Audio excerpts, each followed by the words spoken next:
Ibaraki Doji is a mandatory boss you'll face in Chapter 2 of the Heian region in Nioh 3. You'll encounter this boss a second time later on. This first encounter is easier than the second fight, so it's the perfect time to study the boss, its movements, and its attacks.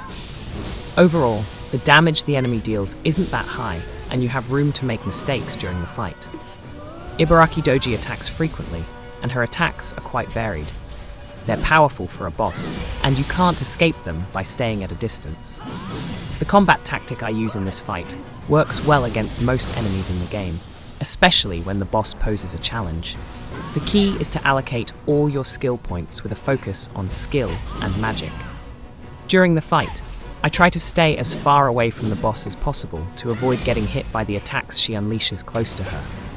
From a distance, I make the most of all my ninja tools. In this fight, I use the Fire Shuriken, the Standard Kunai, and the Shuriken. These items recharge very quickly when you perform a perfect dodge. They also deal a lot of damage, and you can throw all of them while moving, which is especially important. In the battle against Ibaraki Doji, you'll be dodging a lot, since the boss attacks frequently and in a variety of ways. Pay attention. When the boss uses ranged attacks, you need to learn how to dodge them. The first attack, where the boss fires slanted beams, is easy to spot. They move fast, so you need to react quickly and dodge to the side. The second attack isn't as obvious. The boss summons energy orbs that appear right where you're standing. You need to instantly dodge as far to the side as possible, because in a moment, these orbs will start dealing damage. The other attacks are easier to understand. They target the area around the boss, so if you stand too close, you might get hit. If you always stay far away, you'll easily dodge most attacks, just by positioning yourself right.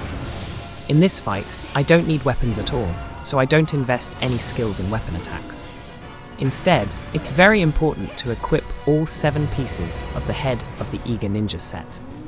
Together, they provide a nice bonus to the damage of your ninja tools and also speed up their cooldown.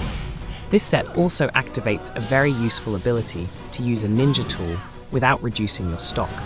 That means you can throw a kunai or shuriken and your stock won't decrease. For this build and the tactics I'm showing you, this is the most useful thing you can add to your arsenal. On those rare occasions when you run out of ninja tools, you should use magic. But remember that the boss is immune to electric attacks, since that's her element. So it's best to prepare spells of other elements for the fight. These could be fire, water, or wind.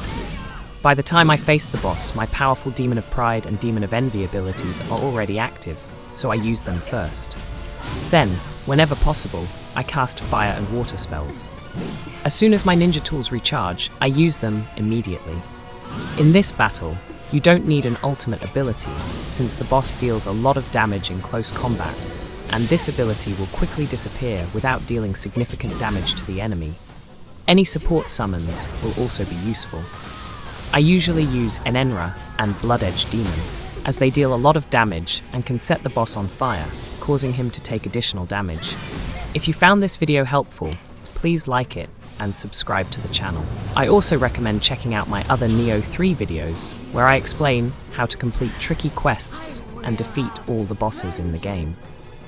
See you in the next video, and take care, my friend.